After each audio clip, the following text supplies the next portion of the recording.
All right. Shalom, shalom. Shalom. Shalom. Shalom lakam, which is peace unto you all. Nach nawahai bar shalom.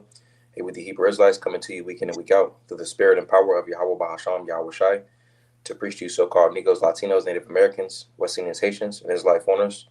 Chamatam Kaya, Hamalakam Hashemayim Ra, repent ye for the kingdom of heaven is at hand. First and foremost, before we get started, we're going to give all praise, honor, and glory to Yahweh Bahasham, Yahweh Shai, Bahasham Racha, Dash, my double honors to the elders and apostles of Great Millstone that taught us this truth and rule well.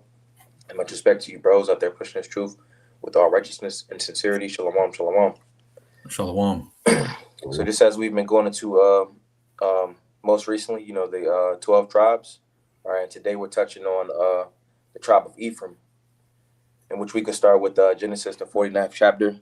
And as we always start, we'll get the first verse, and it says, Genesis 49:1. It says, and Jacob called unto his sons and said, gather yourselves together, that I may tell you that which shall befall you in the last days. And so pretty much, just touching on that, going into Genesis 49 and then also, Deuteronomy the 33rd chapter, essentially gives the characteristics and the traits, what we could see in the spirit of what each tribe will be exemplifying, present day in these last days. God, you want me to go down to verse 22, or you want to get Genesis 41:52? Yeah, we can get that. We get Genesis 41 and 52. God.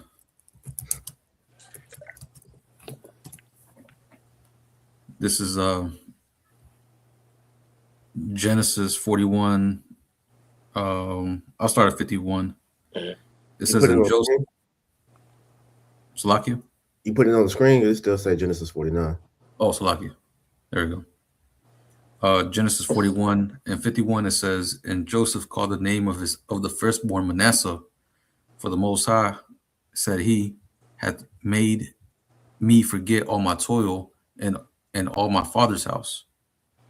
And the name of the second called he Ephraim, for the Most High had caused me to be fruitful in the land of my affliction. Right. So it says, verse 51, it says, and Joseph called the name of the firstborn Manasseh, or Manasseh in the Hebrew, in which Manasseh goes into the so-called Cubans. All right, but Joseph essentially, is the forefather of, pretty much the Northern Kingdom, or pretty much Manasseh and Ephraim. All right, they comprise of pretty much the tribe of Joseph, But it says the house of Joseph. House of Joseph, Salakia. But it says, Joseph called the name of the firstborn Manasseh, which is the so-called Cubans. It says, for the Most High said, he hath made me forget all my toil in my father's house. And the name of the second called he Ephraim, for the Most High hath caused me to be fruitful in the land of my affliction, in which, Ephraim goes into I am fruitful. Baba Kushak, could you click into it, the Ephraim? Mm-hmm.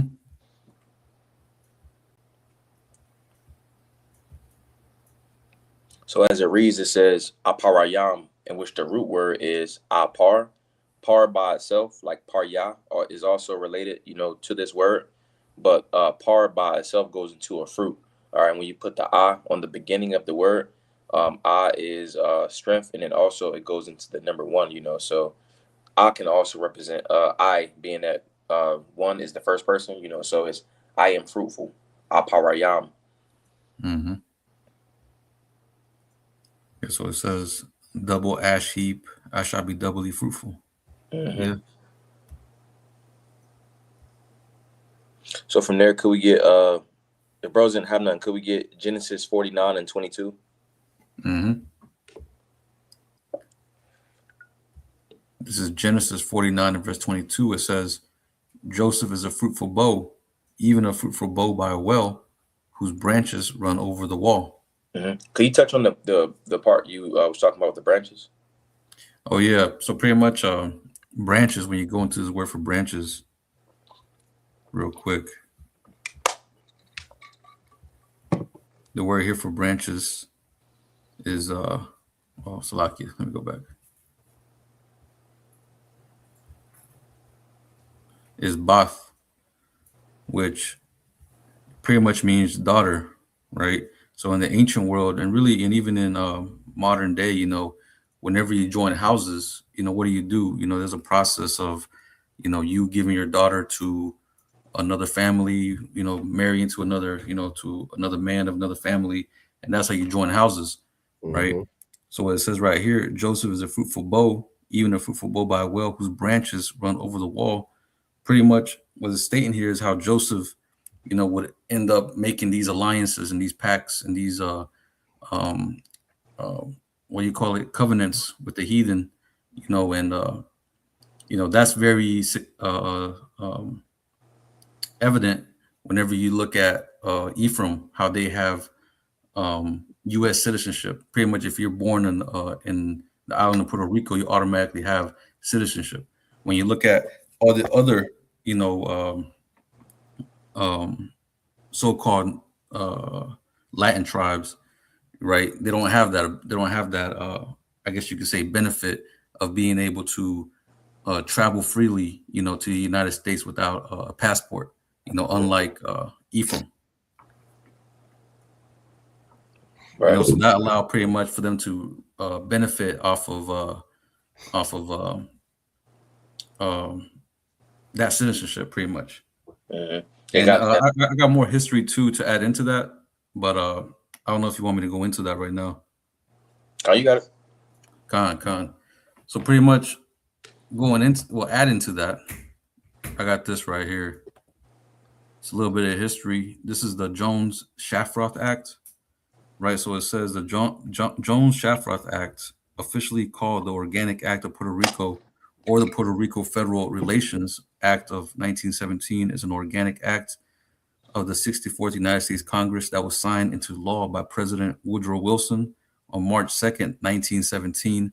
The act expanded the civil administration of the insular government of Puerto Rico, which was established under the federal jurisdiction of the United States as a local governance of an unincorporated territory through the Forker Act of 1900.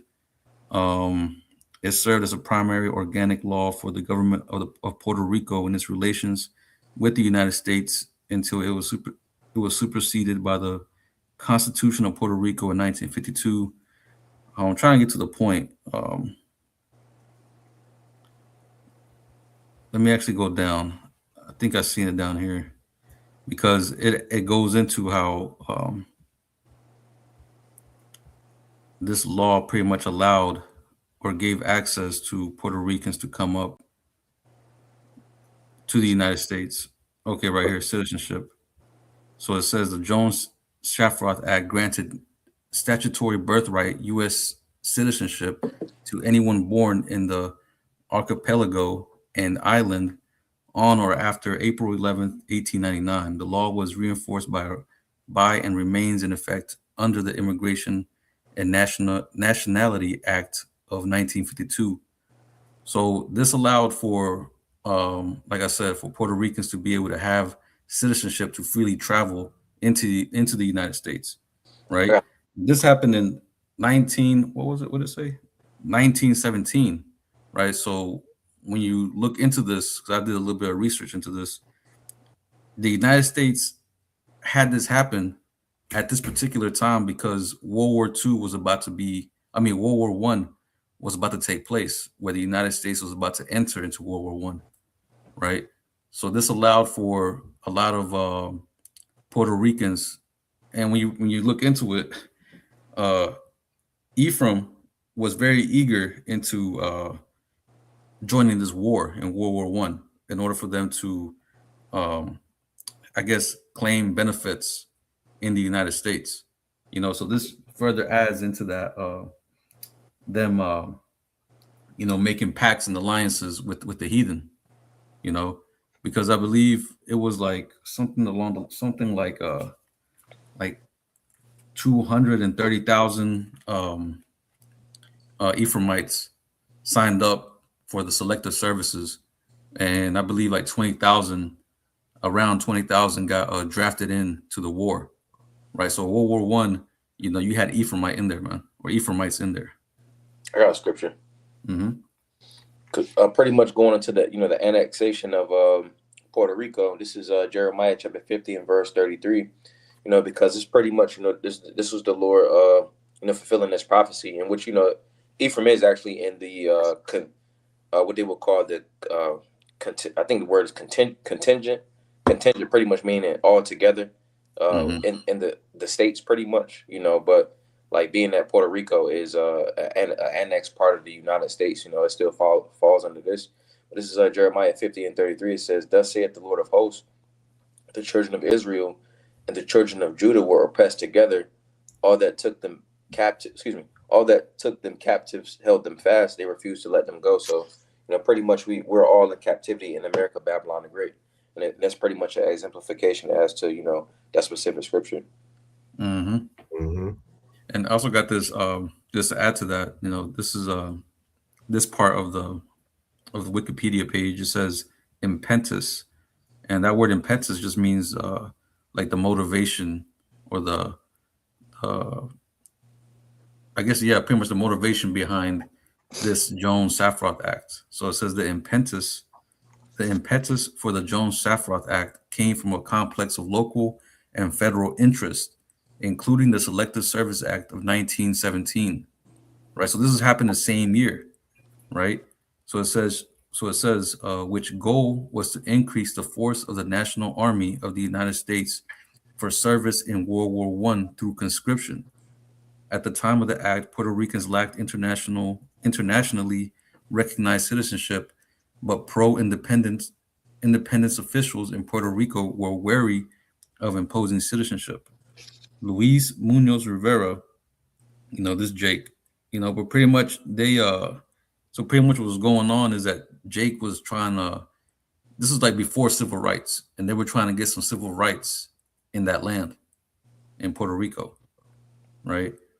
But they were trying to make a deal with the United States of how citizenship would look like, because they didn't want to be second-class citizens, right? So they were making deals and they were going back and forth, and this guy was like a politician. It won't show up. Hold on. So it says Luis Munoz Rivera was a Puerto Rican poet, journalist, and politician. He was a major figure in the struggle for political autonomy of Puerto Rico in union with Spain. Right, but that was before, like we mentioned, it got annexed by the United States. But it says a resident commissioner in Washington argued against U.S. citizenship, giving several speeches in the House of Representatives on 5th May 1916. He expressed the following: "Give us now the field of experiment which we ask of you. It is easy for us to set up a stable Republican government with all possible guarantees for all possible interests. And afterwards, when you give us our independence, you will stand before humanity as a great creator of new nationalities and a great liberator of oppressed people." Right. So Jake was over here trying to pretty much tell Esau that, if you give us independence, you'll be regarded as, a great liberator of oppressed people. But what Jake failed to realize is that you're talking to the same devil that put you in slavery. The Spaniards, they're the same people. Spaniards, the British, right? The Portuguese, these are all the same people. These are all Edomites. But it says, "As you know, the final aspiration of my party is nationalism with or without American protectorate. And as the Puerto Rican people understand it, the granting of U.S. citizenship would interfere with their aspirations for independence," which is exactly what happened. As soon as they gave them where they signed this thing, right, the Jones-Saffroth Act. As soon as they signed it, what did Jake do? Jake lined up to get got the citizenship and then lined up for war, man. So their aspirations for independence, that went out the window.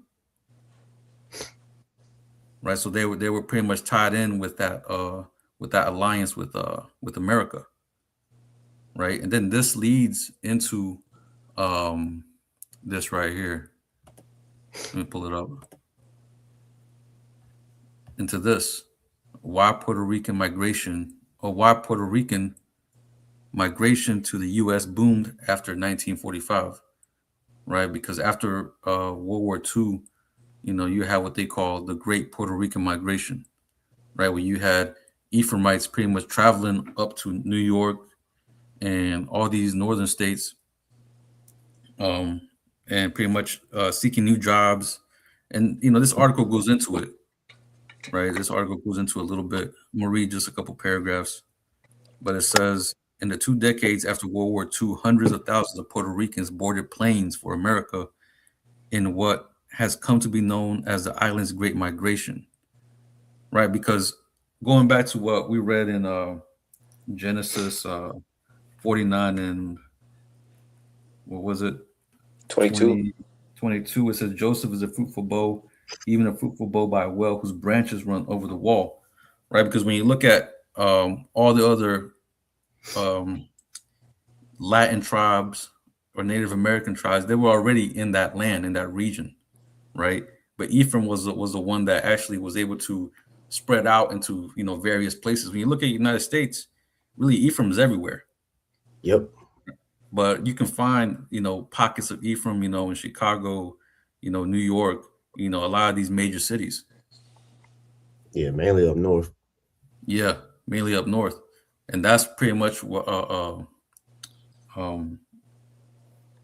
solidifies this verse in Genesis 49:22.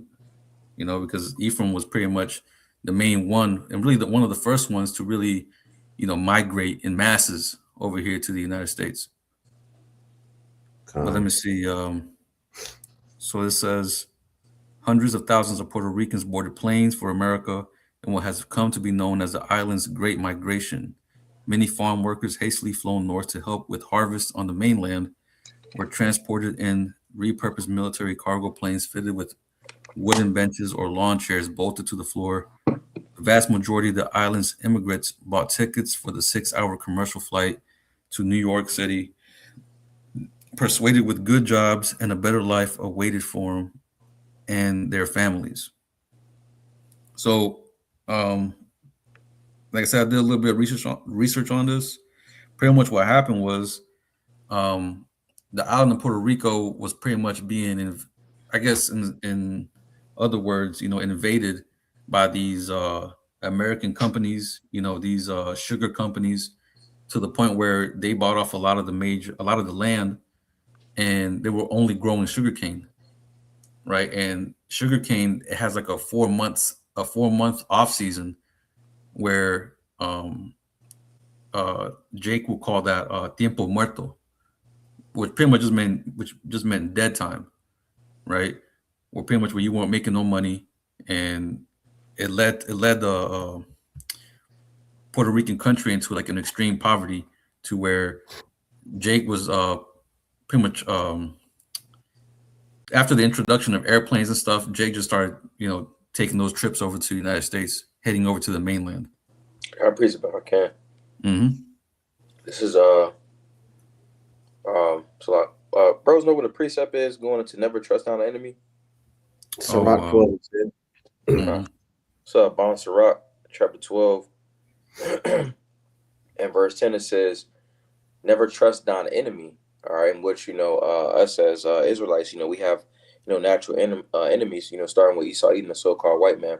So it says, never trust down the enemy, for like as iron rusted, so is his wickedness. I'm gonna keep going. It says, though he humble himself and go crouching, yet take good heed of him and beware, because Esau humbled himself as if he's trying to be diplomatic. I mean, he did it during the time of Cristobal Colon. He did it during the time, with Gad. He did it during the time of, Reuben in the Seminole Wars.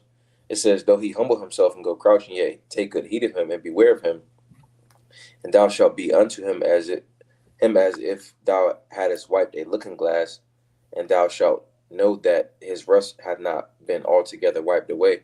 Other scriptures, that come to mind, Psalms, the 55th chapter, going into how the words of his mouth were smoother than butter, but war was in his heart, because being that, he's seeing that, all right, well, they want this, that, and the third, they want jobs, they want to come over to America. Esau pretty much capitalized on that and, move those, you said it was sugar cane, right? Yep. That they pretty much removed all the food source that the farmers had, because they bought off all the land, and so all that was left was pretty much sugarcane from the companies. Yep. Right. And pretty much Esau made it to where, Jake wanted to be a part of America, and Esau ultimately, capitalized on that and made it to where, he pretty much took advantage of Jake, Mm-hmm. Yeah. If I can add to that, because like you was mentioning, Puerto Rico was supposed to be like an extended part of America, pretty much, right?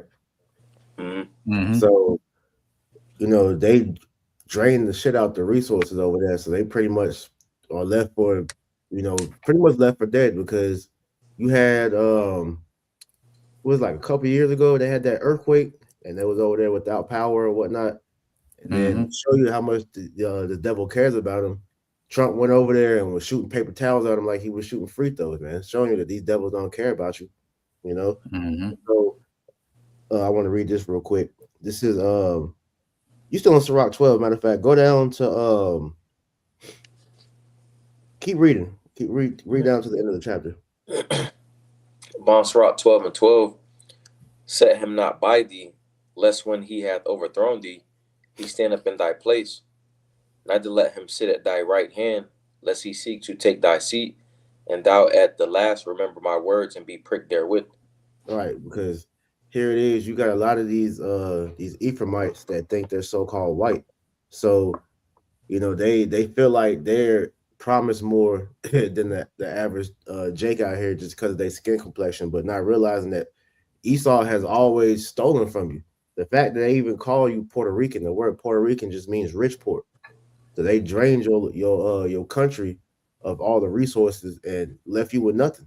That's Mm-hmm. why at the end of the day, Jake is stupid for still wanting to make alliances with Esau. But when you go into history, that's always been the Northern Kingdom's problem. Because I want to go into the history real quick.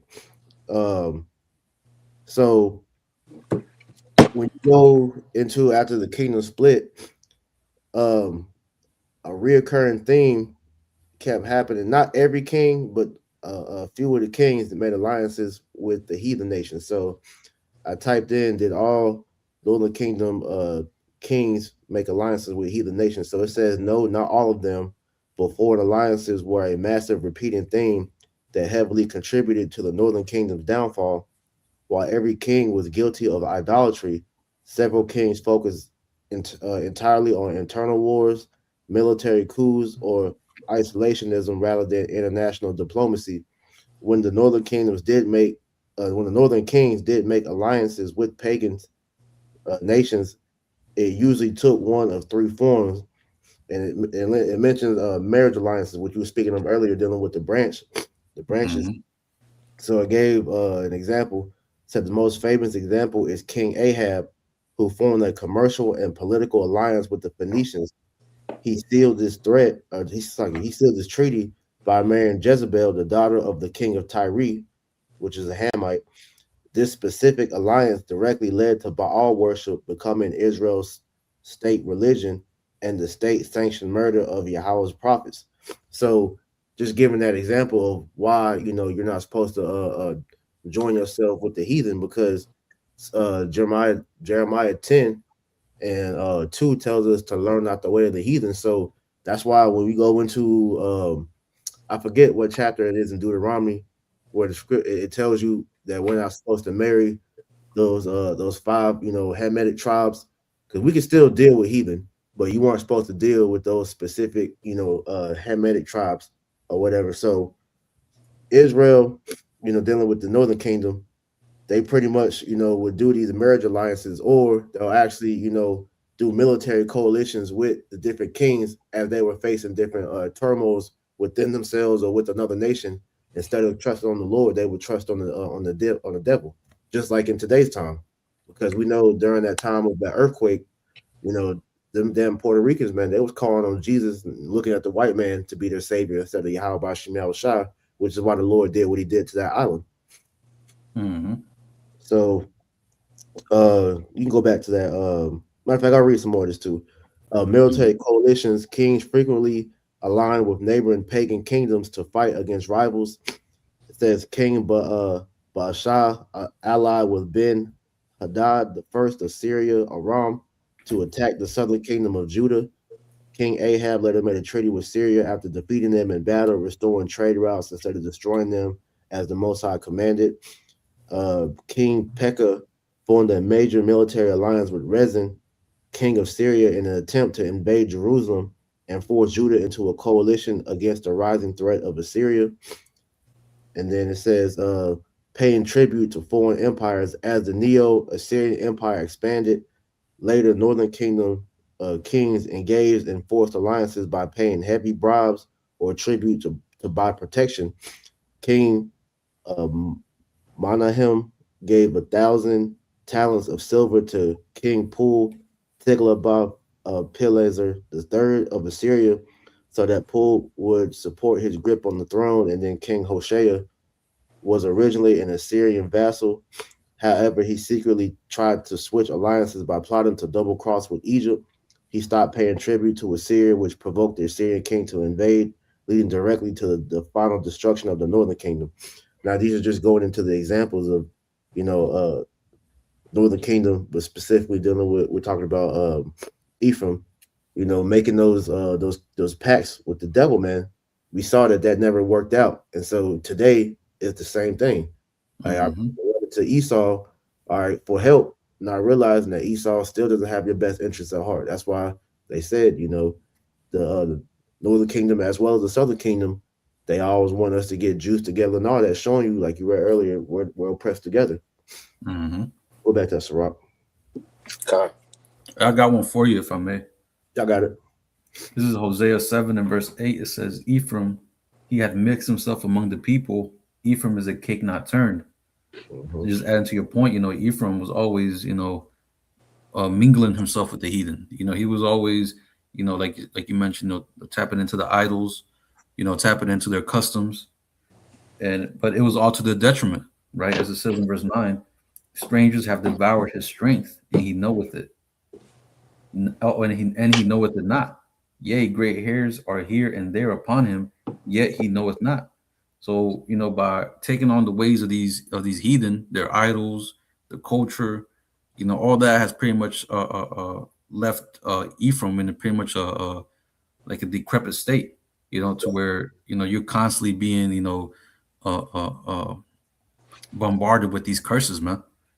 Mm-hmm. Right? Because you read in Deuteronomy 32, 28, the Lord went into, all the curses that will befall you if you were to go against his laws, right? And Ephraim went, all the way left with it, man. Yep. And this is why you see Jake in this, condition that they're in, dyeing their hair blonde, trying to be, white, oppressing their brothers, right? Because I believe Ephraim, what they would do, they would look down upon the other tribes. They would look down upon, Issachar, and all the other tribes coming up from down south. Yep. They'll pretty much brag about, having the U.S. citizenship and, being an American and pretty much having these benefits. Mm-hmm. I got precept if I can. And if I can add real quick, because that the verse about them being a cake unturned, the majority of that pride comes through a lot of them being, that lighter shade with this Ephraimites that's light and dark skin, because like I said, Right. that cake unturned is like when you cooking a pancake, if you don't flip, the pancake, that one side that's on the griddle or a stove, it's going to be burned longer, so it's going to be darker versus the other side. And like I said, it's all shades of the Ephraim throughout the country and the world. So a lot of them have that pride because they look like Esau. They're very light skinned and whatnot, but that still doesn't negate the fact that you're still in the same category as the Southern Kingdom, so-called black men. So that's where the Lord is really breaking a lot of that pride, because as we always say, man, hey, they getting they nigga wake up call, man. All right, and a lot of that is shown through the aid that Esau is supposedly giving you, which is not aid, man. It's just showing you they don't give a fuck about you. Mm-hmm. What y'all got? God, this is Romans chapter 8 and verse 16, and it says, "For the Spirit itself beareth witness with our spirit that we are the children of the Most High." So the Spirit is talking about, the scriptures, all right, John 6 and 63, Isaiah 34 and 16. Essentially, again, the Spirit going to the Word, but essentially it's a living testament as to, what will be happening to us as a people. So, we seen that pretty much, Ephraim was used for resources. All right, that's the same thing as the scripture that you pretty much just got, Yeshaya. Mm-hmm. But essentially, again, the scriptures is a living testament as to who we are as a people, and the children of the Lord is ultimately, you so-called Negroes, Latinos, Native Americans, West Indians, Haitians, and it's like foreigners. Yeah, and that's the Mm-hmm. reason why you are under the curses that you're under. I'll grab this real quick. This is Hosea 4 and 17. It says, Ephraim is joined to idols, let him alone. All right. And like we was going into, man, a lot of these so-called Puerto Ricans are enamored with, the idols, man. Let's say the Yeshua, you can speak on it a little bit more that I know you Mm-hmm. got knowledge on that, but that's that Northern Kingdom altogether. But we know Ephraim being the head of the Northern Kingdom, man. Hey, you better not tell them that Jesus Christos is goddamn black, man. Hey, they'll flip on you, man. Oh yeah. Oh yeah. Now Jake is liable to jump your ass, if you come around them, especially around family members and shit. Man, they'll disown you. Mm-hmm. Like they treat Mary, and all the and their doctrine as uh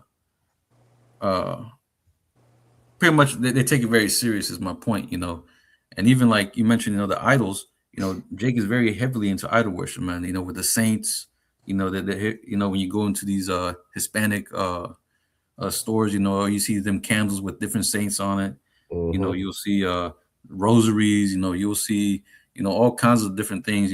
That's really tied to paganism. Mm-hmm. And I got this. We're going into the history with that because when Hmm. you go into the Northern Kingdom after the split, all the Northern Kingdom kings went off.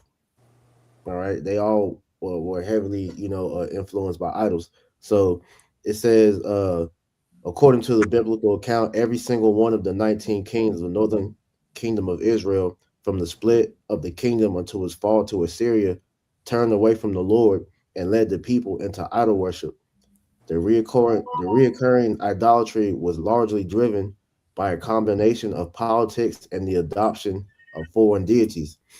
And then goes into examples. You have the sins of Jeroboam, the very first king of the northern kingdom. Jeroboam the first set up golden calves in Bethel and Dan. He did this for political reasons. He was afraid that if the people traveled to Jerusalem in the southern kingdom to worship, they would want to reunite with the south. Every subsequent king continued to walk in the sins of Jeroboam. And then it says Baal and Ashereth under King Ahab and his wife Jezebel, the worship of the Canaanite storm god Baal became the official state religion, plunging the nation deeper into pagan practices. And then it says political alliances.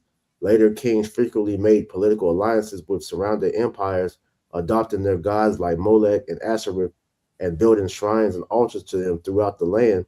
Because the kings and nations generally rejected the Lord and ignored the warnings of the prophets, the northern kingdom was ultimately conquered and destroyed by the Assyrians in 1722 BC, as recorded in 2 Kings, the 17th chapter.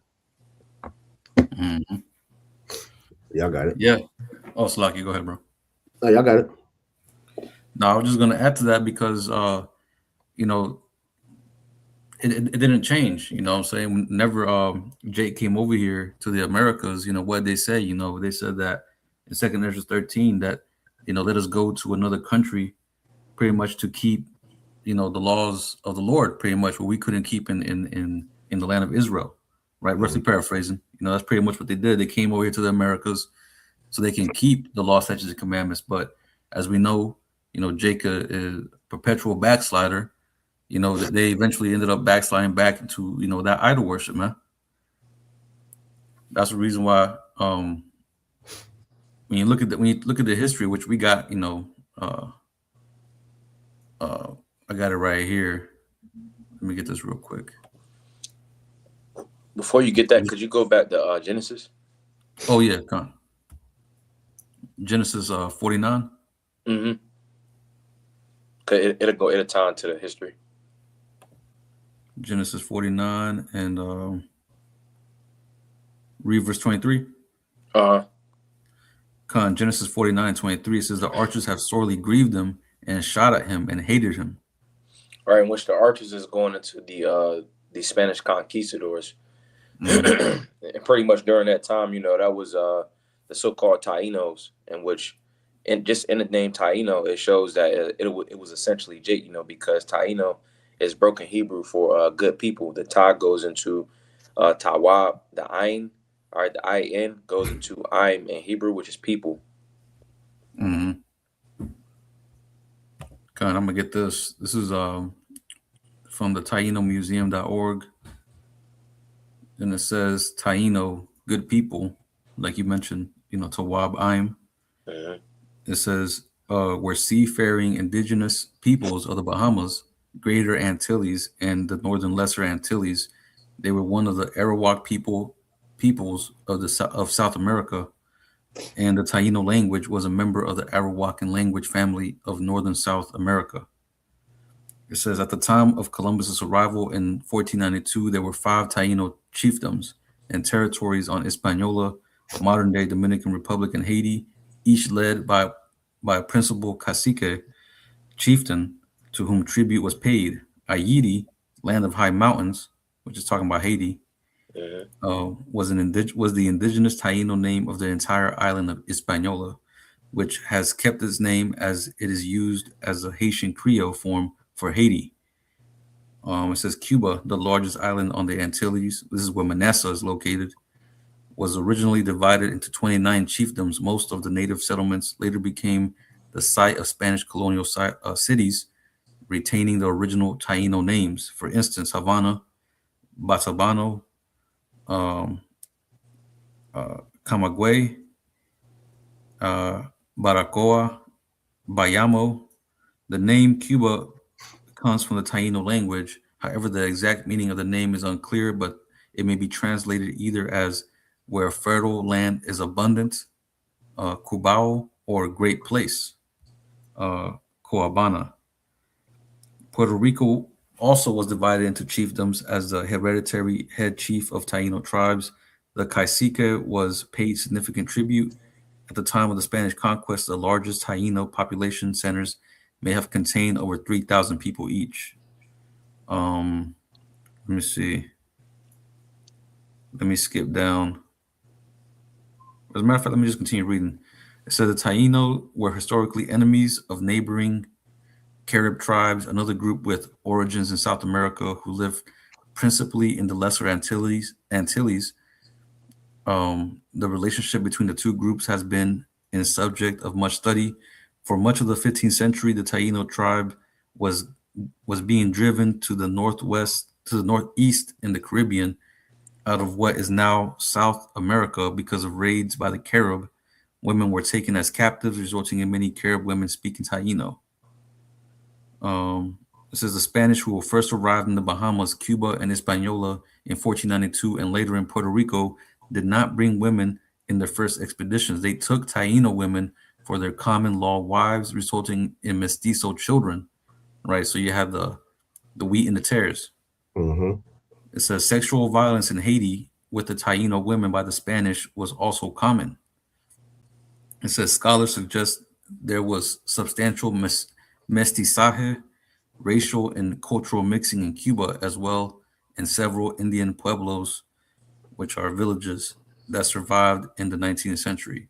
So, Esau pretty much, raped, robbed, and murdered his way, you know, uh, throughout the Bahamas and all the Caribbeans. But it says the Taino became extinct as a culture following settlement by Spanish colonists, primarily due to infectious diseases to which they had no immunity. The first recorded smallpox outbreak in Hispaniola occurred in December 1518 or January 1519. The 1518 smallpox epidemic killed 90% of the natives who had not already perished. Right, this is Mm-hmm. all part of the curses. Judgment. Yeah, judgment. It says warfare and harsh enslavement by the colonists had also caused many deaths. By 1548, the native population had declined to fewer than 500. There's a little bit more in the Genesis 49 to go with that. Genesis 49. Yeah, 24 says. It says, verse 23, it says, the archers have sorely grieved him and shouted at him and hated him, going to the Spanish conquistadors, the colonists. It says, but his bow abode in strength, and the arms of his hands were made strong by the hands of the mighty power of Jacob. From thence is the shepherd, the stone of Israel. You know, so when you look at that time period, it said it was fewer than 500. Pretty much the Lord, you know, the Spanish conquistadors came over there, you know, because Jake was going off and things of that nature. But the Lord essentially had it to where, you know, Jake was preserved, you know, through isolation, resistance, and intermarrying, like we was going into previously in the lesson, and then also strategic, you know, hiding of you know, traditions. And just to add to that, let me go back. Where was it? I wanted to get this real quick. Going into their religion, you know, whenever the conquistadors came, you know, this is what they were practicing. It says the Arawak Taino were polytheists. So pretty much they had multiple gods. And it says, and their gods were called Zemi. The Zemi controlled various functions of the universe, very much like Greek gods did, or like later Haitian voodoo, Iwa or Lawa. However, they do not seem to have had particular personalities like the Greek and Haitian gods spirits do. It says there were three primary religious practices: religious worship and obeisance to the Zemi themselves. Which, when you look into this, you know, the Zemi, they were idols. You know, they would fashion them out of stone, and you know, they would pretty much bow down to them and throw sacrifices, you know, to them. So just adding to that point, how, you know, Ephraim was very heavy into the idol worship, right? And for this reason is why the Most High sent, you know, the Spaniards, you know, Esau after them, which is all written, you know, in the scriptures, Deuteronomy 28, where it says a nation whose language, you know, you can't understand, you know, swift as the eagle flieth, you know. So this happened, you know, and this is all tied into the scriptures, man. So as the scripture says, you know, the Spirit beareth witness with our spirit that we are the children of the Most High. You know, the signs are there, the history is there, right? When you look at our people, you know, the spirit, you know, that's in our people is there, man. So all the signs point to these people being the Ephraimites of the Bible. But it says, you know, it goes into various things that they did. You know, they had the dancing in the village court during special festivals of Thanksgiving or petition, medicine men or priests consulting the Zemi for advice and healing. This was done in public ceremonies with song and dance. You know, so they pretty much would take certain practices, you know, that they had, that they maintained, but then they would tie it in with idol worship.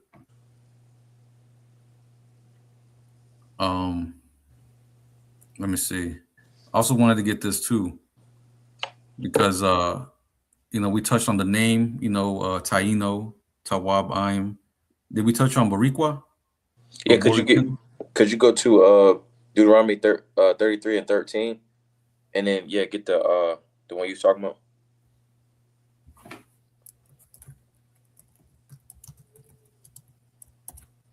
Deuteronomy 33 and 19. 13. Oh, 13, so like it says, and of Joseph he said, blessed of the Lord be his land, and for the precious things of heaven, for the dew and for the deep that couches beneath. Right. And Ephraim being, the head of the house of Joseph, but specifically, this goes into to Ephraim, but it says, and of Joseph he said, blessed of the Lord be his land, because when you go into what Boriqua means, it goes into land of the valiant Lord. When we actually click on it right here, it says Ma Barakat. Oh, you good. It's just right here. Okay. just reading it from right to left, it says Ma Barakat Yahweh, you know, so blessed of the Lord. Then it will say Aratazah at the end, below the Lord's name. So Ma Barakat Yahweh Aratazah, you know, so blessed of the Lord is his land, you know. So when you actually look at that land, or you got things like bioluminescent bays, rivers, rainforests, waterfalls, all right, and being that was like, it was really, really good land, you know. So Esau ultimately understood that, you know, so he essentially used that to his benefit during that time of the Great Migration. Mm-hmm. I just pulled this up real quick. Oh, Slakia. I was gonna say that also goes into the exotic fruits and animals that was over in that land as well. Mm-hmm. But I got this word. Oh, well, I got this from the site. It says, where does the term Boricua come from? It says the word comes from Borican, an Aboriginal, because, you know, Ephraim likes to call themselves Boricua, right? But it says the word comes from Borican, an Aboriginal name originally given to the island of Puerto Rico that meant something like the great land of the brave and noble Lord, or valiant Lord, you know. So just adding to that point that the brother mentioned. So, you know, Jake had the Hebrew, you know, even this right here. Pull this up real quick. They call it the Nazario collection, right? So it says the Nazario collection, also known as the Aguebana's library, Father Nazario rocks and the Phoenician rocks, right? Because what they found was a caves and rocks filled with glyphs and Hebrew writing on it, or what they call Phoenician writing, which is really Hebrew. But it says, are a cache of carved stones that originated at Guayanilla, Puerto Rico. According to contemporary accounts, the statuettes made of local serpentine rocks were first discovered by Catholic priest Jose Maria Nazario y Cancel during the 19th century and featured unidentified petroglyphs. Oh, one doesn't show it, but petroglyphs that have been speculated to be connected to the old world for over 130 years. The original site was not far from the Uwaco and was underground, and it was hidden under a slate that concealed a tunnel. Overwhelmed with the quantity and difficulty of transporting a trove that totaled more than a ton, he opted to abandon his individual approach and recruited locals to aid in the moving of the rocks to his house. So it goes into, I think it's going to continue more. It says, where he conducted the first research on them by comparing them to similar objects from other countries. Nazario would combine his research with his religious background, leading to the hypothesis that there might be some connection between them and the 10 lost tribes. Mm. You see, so, and here are some of the images, Salakia. Here are some of the images of those rocks. Right, they have the Hebrew writing or Phoenician writing, which is Hebrew, but they call it Phoenician, just to steer you away from the truth. Give you some ambiguity. Yep. Yeah. It's a little bit more on that Deuteronomy when you get a chance. Let me go back. Deuteronomy 33 and verse 14, it says, and for the precious fruits brought forth by the sun, and for the precious things put forth by the moon, and for the chief things of the ancient mountains, and for the precious things of the lasting hills, and for the precious things of the earth and fullness thereof, and for the good will of him that dwelt in the bush, let the blessing come upon the head of Joseph and upon the top of the head of him that was separated from his brethren. Yeah, 17 finishes it out. His glory is like the firstling of his bullock, and his horns are like the horns of unicorns. With them he shall push the people together to the ends of the earth, and they are the 10,000s of Ephraim, and they are the thousands of Manasseh. All right, so this notably goes into Ephraim, and then also it goes into Manasseh, which we're not going to touch on today. But when you look at both lands, all right, that's why I said, and it didn't give the actual definition to it, but Cuba, has good land too. But when you go into the Mhm. land of Ephraim, that's why it's called Puerto Rico. How you say it in Spanish, bro? Puerto Rico. Right, rich port. Hmm. It's very rich in the fertile land and the bioluminescent things that the Lord essentially placed there. Hmm. Hey, well, even that, you mentioned Manasseh. Just real quick, that word from Manasseh. I mean, for Cuba, uh, Cuba means where fertile land is abundant. Hmm. So just adding to your point, like you mentioned, that goes for both Puerto Rico or for Ephraim and Manasseh. The Cubans and the Puerto Ricans. Both their lands are very fertile. Hmm. Let me go back. So was that it for that one? Yeah, that was it.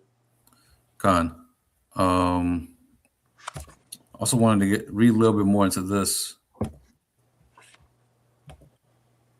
It goes into the more into the genocide, right? So this is a genocide. It says there is a great debate as to just how many Arawak Taino inhabited Hispaniola when Columbus landed in 1492. Some of the early Spanish historian observers claim there were as many as 3 million to 4 million. These numbers seem to be based on very little reliable evidence and are thought to be gross exaggerations. However, since nothing like a census was done, the methods for estimating the numbers were extremely shaky, whether by these early historians or later critics. Um, Let me see, because it goes into not the numbers. But anyway, let me continue reading. It says one long technical article on the population comes in with the low estimate of 1,000 or 100,000. Several other modern scholars seem to lean more forcefully in the area of 300,000 to 400,000. Whatever the number, what happened to them is extremely tragic. They were not immune to European diseases, especially smallpox, and the Spanish worked them unmercifully in the mines and fields. By 1507, the Spanish were settled and able to do a more reliable job of counting the Arawak Taino. It is generally agreed that by 1507 their numbers shrunk to 60,000. By 1531 the numbers was down to 600. Today there are no easily discernible or discerned traces of the Arawak Taino at all, except for some of the archaeological remains that have been found, not only on Hispaniola but also across the Windward Passage in Cuba. Complete genocide was practiced on these natives. Mm-hmm. Right. So just adding to that, how pretty much Jake was reduced down to a small number, right? But like we mentioned in Genesis 49, uh, how pretty much the Lord was with them. Yeah. So the Lord was able to preserve a certain amount of them to where you see, Ephraim explode now to a large, vast number that really can't even be numbered. Because Jake has mixed the seed with other heathen, and is all over America as to where you can't really, narrow him down. Right. 'Cause he couldn't kill all of them, and that's the thing. He'll try to say like they're no longer here. They're just being called a different name now. Mm-hmm. Being been uh, indoctrinated, with the American way, learn the Spanish language, and now Jake is, all into, being called a Puerto Rican. That's right. And here it is, you know, uh, what I mentioned earlier, how Jake tried to, make pacts with the heathen, which he did, he made pact with the United States, but uh, here it is, all these things happen to your people, but you forgot all that Mm-hmm. and decided to, make a deal with these heathen. This is the reason why the brother brought out, you know, what was that? Ecclesiasticus 12 and 10. Hmm. Mm-hmm. So, you know, this all adds to the point how our people are destroyed as a nation, man, to where they just, continually do things, that's of their detriment. Here it is, the Most High warned us of these things. I mean, even though we did fall off, but uh, Jake should have known better, man. Jake should have known better than to make deals with their enemies. Yep. I got a precept for you, matter of fact. Hmm. Um, Lamentations chapter 4 and verse. I start at verse 16. It says the anger of the Lord has divided them. He will no more regard them. They respected not the persons of the priest. They favored not the elders. The point. As for us, our eyes as yet failed for our vain help. In our watching, we have watched for a nation that could not save us. And that's the problem with Ephraim, man, is they trust Esau, Edom, and look at him as a savior when that devil is really he just trying to destroy you, man. Everything that we Mhm. talked about in this lesson, the history and what he's even doing now, is all showing us that this man can't save you. All right, you are in this position mainly because of your idolatry and your refusal to return back to Yahweh Shem Yahweh because hey man, white Jesus and Mary and whatever other Christian or Catholic roots that our people have been raised up in, you have been misguided. The reason why you were being judged like that, that's why Puerto Rico, is being bludgeoned by different plagues, blackouts, famines, whatnot, earthquakes, all Mhm. that stuff, is due to your idolatry, man, and your refusal to turn back to the Lord. That's right. That's right. Hey, but that's pretty much all I had, though. I don't know if brothers had anything else. Real quick, that Mhm. article I sent you with the young lords, can you pull that up? Just to show Oh, you that that's that connection of northern and southern kingdom. Esau has been trying to hide that, but we've always had the ties with each other because when you go into the as we're talking about with the struggle in America, they have the same curses on them that the northern or the southern kingdom has. When you have the Black Panthers came out, the northern kingdom had their own group too, which was called the Young Lords, and they were inspired by Judah. What's the one you always bring out, Yeshaya? You said the brown or the maroon something with the hats or something. um, you talking about the brown? You have Brown berets. Yeah, the yeah. the brown berets. Yeah, yeah. Salakia. I'm trying to remember the name, but Yeah, I got it pulled up right here. Hold on. There we go. the water. And we could just like go into it a little bit, ain't nothing too major. Um, Mhm. you can read that first paragraph. Khan. It says the Young Lords and the Black Panther Party, and it says the Young Lords was one of the main militant civil rights groups in Chicago in the 1960s and 1970s that were inspired by the Black Panther Party. Although Hmm. white people often remembered the Black Panther Party as a threatening organization because of the group's leaders, Huey Newton and Bobby Seale advocated for open carry guns and self defense against violent police. Many Black people recall the community programming and services the Black Panther Party provided in cities all around the country.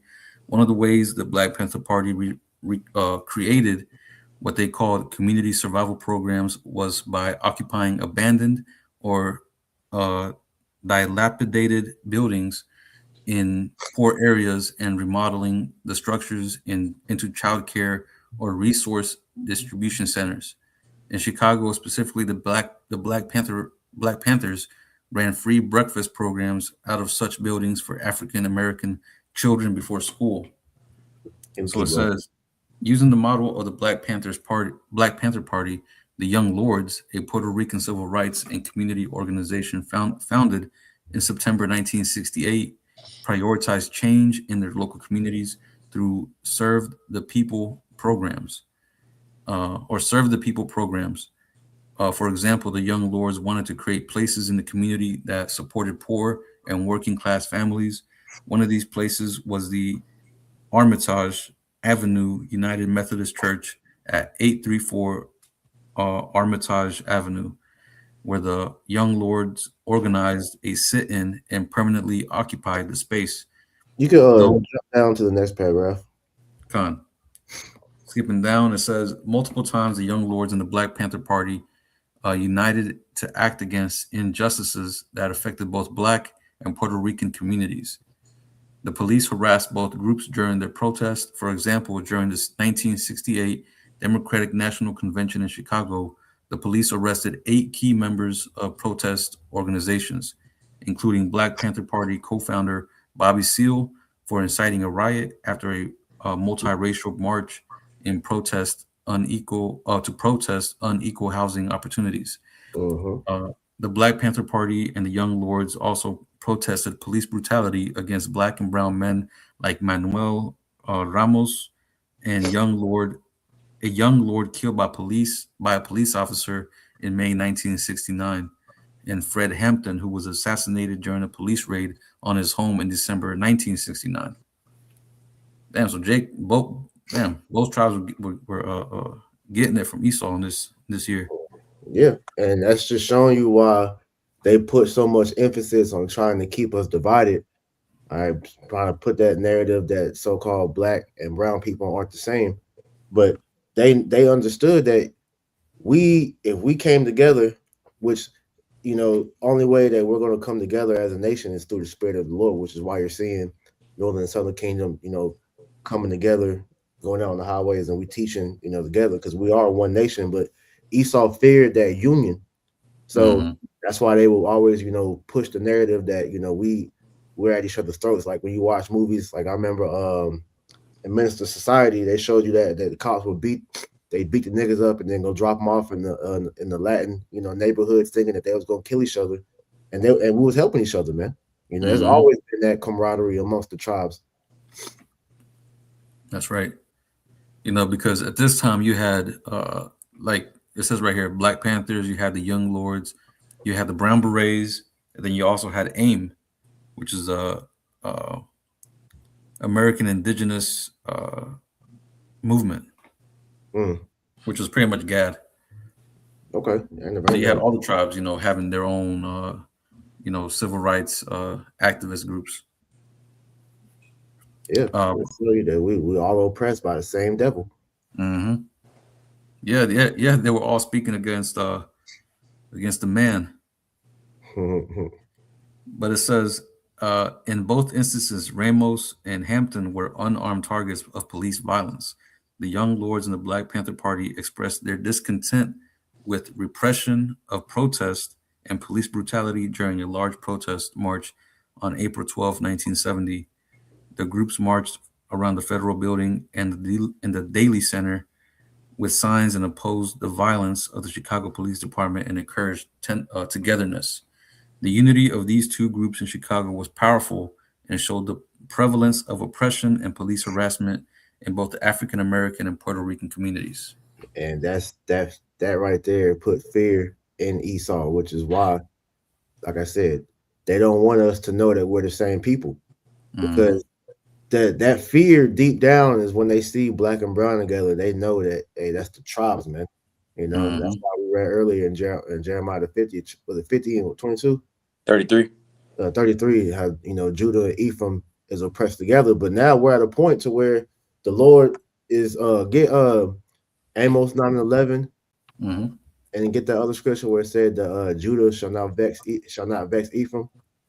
Okay, Mm-hmm. Amos. The Lord is bringing us back together. This is Amos chapter 9 and verse 11. And it says, "In that day will I raise up the tabernacle of David that is fallen, and close up the breaches thereof, and I will raise up his ruins, and I will build it as in the days of old." Right. And in the days of old, there was no northern and southern kingdom. It was the house of Israel. All right. So David's mighty man, was comprised of both northern and southern kingdom. So we're getting brought back to the ancient kingdom that we once had as being one nation. All right. So that's Mm-hmm. what the devils fear, man. They don't want us to come back together. That's why, when they see a northern kingdom brother and a Judite brother, in the same, vicinity, they start, them hairs start going up on their neck. And it's like, what they doing? You know, Mm-hmm.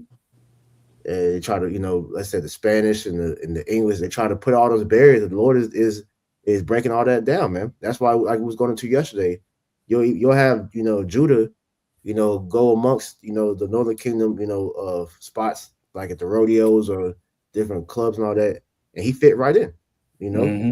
because that's that spirit. We're all the same people, like we read earlier, Romans 8:16, man. Mm-hmm. Gone. I got the other one if you want it. Yeah, we get that one too. This is Isaiah 11 and verse 12, it says, "And he shall set up an ensign for the nations, and shall assemble the outcasts of Israel, and gather together the dispersed of Judah from the four corners of the earth. The Mm-hmm. envy also of Ephraim shall depart, and the adversaries of Judah shall be cut off. Ephraim shall not envy Judah, and Judah shall not vex Ephraim." Right. And those the curses that's coming off our people. Because hey, when you out on the highways and you see that 12 tribe sign and you see northern and southern kingdom, because you'll have, I know brothers was testifying about that, early on in the faith, when northern kingdom started to come up and listen, a lot of them would get flack from their brothers. It's like, yo, why you want to intermingle with the niggas, man? Mhm. They looked at them like they was beneath them or something. But the Lord now has it to where that's it's nothing for us to be together because we're the same people, man. We have the same enemy, we suffer the same curses. We want the same thing, which is freedom from this oppression that Esau has put upon us, man. That's right. What was that precept where it talks about the partition? Say Uh, Ephesians. Ephesians. Oh yeah. I want to get this real quick. mhm. This is Ephesians 2 and 13. It says, "But now in Hamashiach Yahushua, ye who sometimes were far off, are made nigh by the blood of Hamashiach."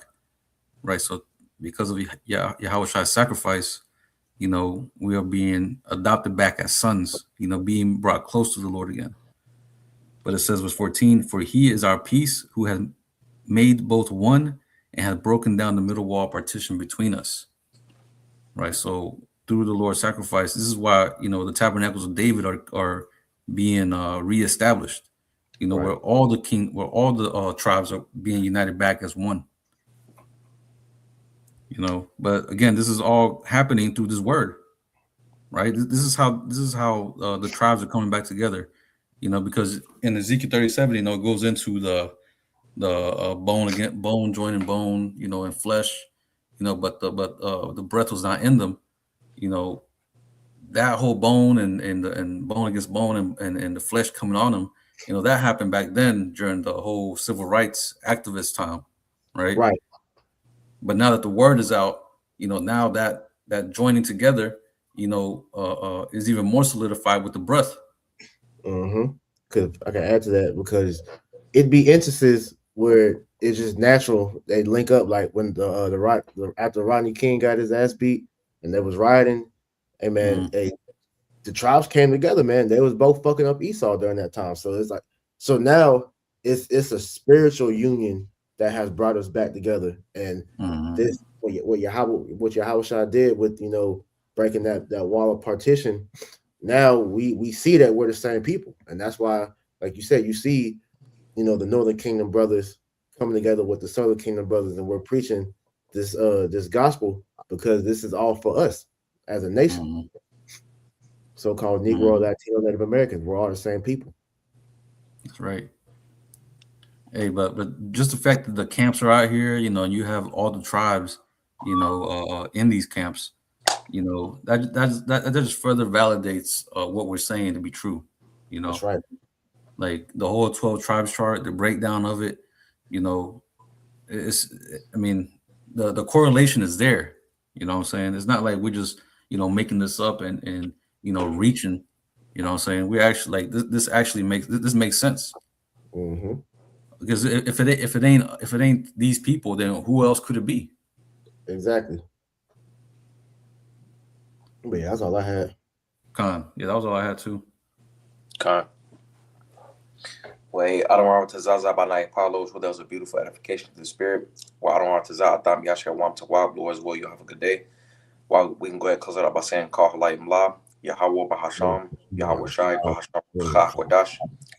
While double honors to the elders and apostles of Great Millstone that taught us truth and rule well. And much respect to you, bros, out there pushing this truth with all righteousness and sincerity. Shalom, shalom. Shalom. Shalom.